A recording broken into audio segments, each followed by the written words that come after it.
Di Velikaya Novoselka, tentara Ukraina membarikade diri mereka di ruang bawah tanah. Mereka tidak ingin bernegosiasi untuk menyerah. Alhasil, 3 tembakan dari TM62 membuat mereka diam selamanya.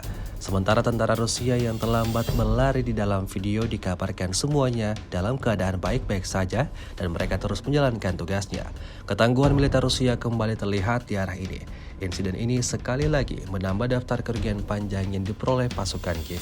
Video yang beredar di media sosial Telegram pada Senin 3 Februari 2025 ini menuai beragam respon dari warganet.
Download Tribun X sekarang, menghadirkan lokal menjadi Indonesia.